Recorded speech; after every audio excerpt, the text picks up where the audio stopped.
Good morning, my beautiful followers. How is everyone doing? Sending extra love to those in Texas right now without power. So I am in Texas, and I thankfully right now have power. My heat is working. My water has not blown up, and I have water. So I'm feeling extremely blessed right now, extremely blessed that I'm warm and safe. And so sending out, before I even start this live stream, sending you all out some love. If you are struggling, my heart goes out to you because I know so many right now are without power, are without water, and are really just going on 3 to 4 days without any help, in really cold weather. We hit below zero a couple nights, and we have not gotten above freezing in like the last week. And so anyway, sending love to all of you, but that is not what this live stream is about. Again, feeling very blessed though. Feeling extremely blessed. And so the last few days I have been reading, and many of you may have seen my articles over the last few days on love and forgiveness, and not that those are not things that I usually preach and teach on, but really about love, wholeheartedness, forgiveness, all these concepts. And a lot of them have actually come from this book I'm reading. It's actually a reread. I've read this book several times, and every time I read it, it's by Mother Teresa, and it's called No Greater Love. And every time I read it, I'm just so incredibly inspired. And the words are so simple. They're very childlike in the writing, it is still so powerful. It is so childlike. It gets right to your heart because it is so simple. Anybody can understand these concepts. Whether you are Christian or not Christian, this is an amazing book. And so this has really inspired my live stream today. So I wanted to show it off. It's upside down. Great.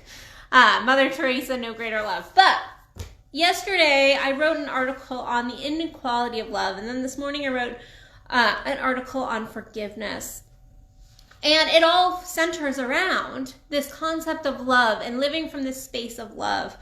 And yesterday, my article on the inequality of love, it really came to this point of discussing how we oftentimes try to compare and contrast our love. We try to go, oh, well, this person isn't reaching out. This person isn't giving me back the love I think I deserve, which, yes, we all deserve love as a greater concept, but no one owes us any love. Nobody owes us anything. But there is this greater concept of really weighing our love out and creating almost like a checklist of they did this and they did this and they didn't do this and they didn't live up to this. And I'm seeing that often right now. And this really came about when I was having some conversations over the last probably 2 weeks, because I had one client look at me and go, why don't they reach out to me? And then I had a friend actually come to me and was like, why don't my friends reach out to me? Why aren't these people reaching out? Why aren't they doing this? It's like they must not love me. They must not care about me. And I sat there for a second, because I think we've all been in this space of like, if they really cared, they would reach out. They would try to connect. I think everybody has had these moments of, if our partners, if our friends, if our family do something, we go, oh, they must not love us. And particularly with this reaching out thing, I went, okay, this is obviously important to you. The reason you're always the one reaching out is because you're the one that this matters to. This type of communication matters. This type of love matters, because there's so many types of love languages. We're not going to go into all of that right now, but this matters to you, and that's why you should continue to do it. And if it is creating more disagreement, more resistance in your vibration, then you might need to disconnect from it. But if you are somebody who's like, no, but I want the love, I want the connection, I want to reach out, but you're struggling because you're like, well, they never do. Well, if that's the way that you've really balanced your relationship out, maybe a conversation needs to be had. But love is never equal. So there's always differences in the way we love each other, depending on our situations, how we've grown up, the relationship, how it started oftentimes, and then different people's values. The fact is, as right now I'm currently single, and so, right now my priority is reaching out to friends and family where their priority might be their actual romantic relationship. And so it is really looking at our priorities and what we're prioritizing. And this doesn't take away from our love of somebody else just because we prioritize another. It's saying that if something is important to you, if it is important to you to love on somebody, you need to be loving on that person just from your wholeheartedness. If you get into a sense of equality, of making sure it's equal, then you're in a commerce relationship. You're not in true love. You're not in a space of coming from your heart center. Love is never equal. How we love somebody is going to be different than how they love us. And what it comes down to is this knowing that we're sending this loving energy back out and it will come back to us, and having this faith that it will come back to us. It just might not come back to us in the way we're trying to control it and direct it. But does that mean we stop loving? And that's really what got me to my forgiveness on top of this book. But then I kind of rolled over to this forgiveness piece this morning. And it was that I'm seeing so many people throw stones right now. There's so much stone throwing, if you go from a very Bible metaphor, stone throwing, and they're throwing more stones than they're throwing love.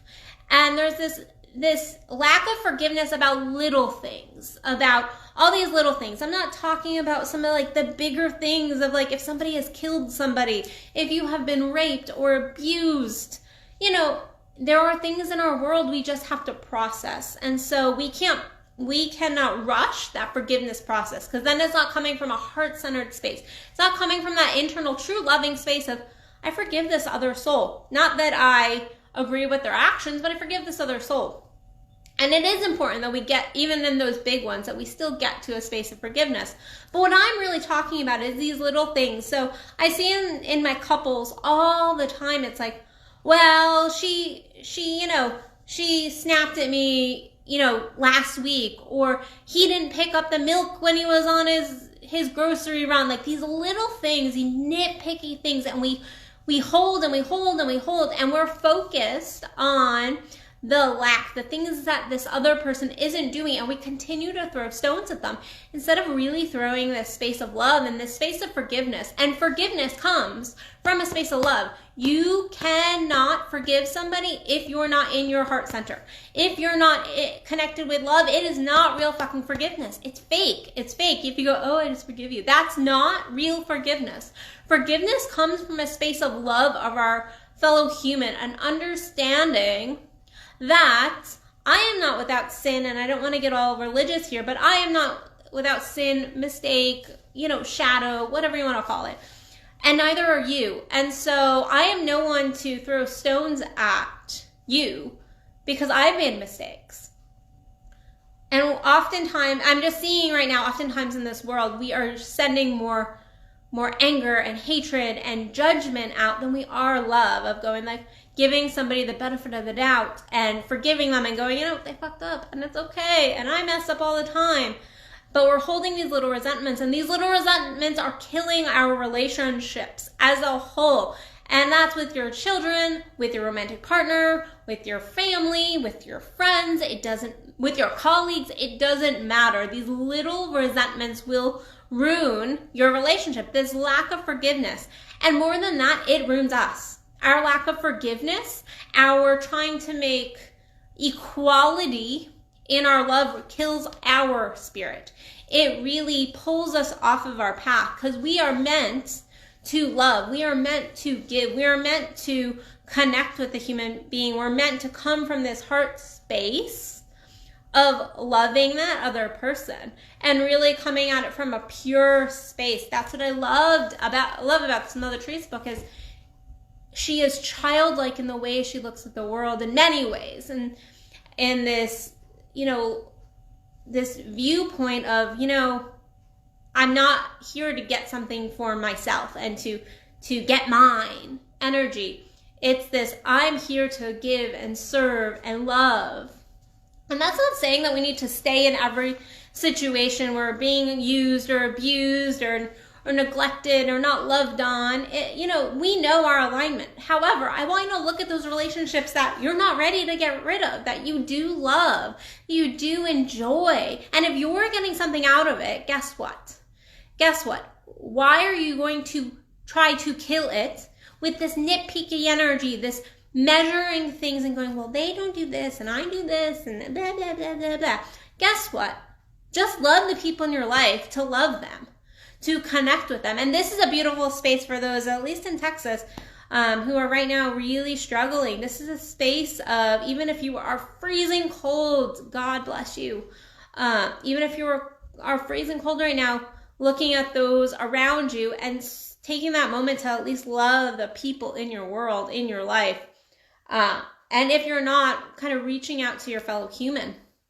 I'm seeing some between politics and health crisis. Like, I'm just seeing so many rocks thrown, and I'm like, who are we to throw rocks at others when we ourselves are not perfect? I'm seeing just more a lack of forgiveness, and then this kind of measurement of our love. And in truth, there's many relationships in my world that go, I actually love that person more than they might love me, and that's okay. That's okay. I care more about somebody than they might care about me. But guess what? I can't measure that. What is that measurement?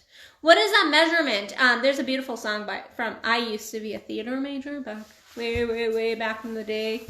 It was a dance and theater major before it was a psych counseling major. And years ago, started to feel old. But I was a theater major, and so I love the musical Rent. And one of the songs is about a year in the life of love. Like, how do you measure love? And there is no measurement of love. It is an energy. It is something we feel. It is not a measurement. It is not something we're supposed to add and subtract. It is something that we're supposed to feel, and there's supposed to be a flow. And at the end of the day, if you're not getting your needs met, are you communicating them? Are you really talking, going, you never reach out, potentially. Okay, let's take this example. Like, you never reach out, and like, that makes me feel like you don't care. And like, having that conversation, because that other person might be like, that's just not who I am, but I try to connect with you in this way. And learning their love language and their giving language, which are two different things. Having that conversation, and then at the end of the day, like, you can still love somebody and go, I'm going to disconnect here. This is no longer in alignment for me. I have boundaries, but I still can love this person. And so looking at all those different pieces, but my message for you all today really is, look at, like, where are you trying to make your love equal? Where are you throwing potentially more rocks than you are love? Where are where are we judging? Where can we truly come back more to that childlike heart space? And that's the best way to describe it, is that childlike heart space of seeing our fellow man with a little bit of love, forgiveness, and just loving to love. So I know that that's very like airy-fairy energy, but that is actually what we need to combat those moments where we're angry and we're frustrated and we just want to fight. Those are the moments where we really need to come back into our heart space. And not that we can't disagree, not that we can't have those feelings and those feelings are wrong, because our feelings are our feelings, but we still can step into a space of love. We can still like recognize our human being. And I think that's where we really need to come to. So anyway, hope something I said today made an impact. If you want to work with me one-on-one, head over to addisonbell.net. In person, online, whatever. If you want my daily doses of little coaching, please like this page. Like it to help me get my message out there. Other than that, go stay warm, everybody. Again, sending blessings to all my fellow neighbors in Texas, friends, family, loved ones, people I don't even know. Please stay safe. Please stay warm. So again, feeling blessed here. So. All right, guys, I will see you tomorrow for another Addison Unleashed. Love y'all. Bye.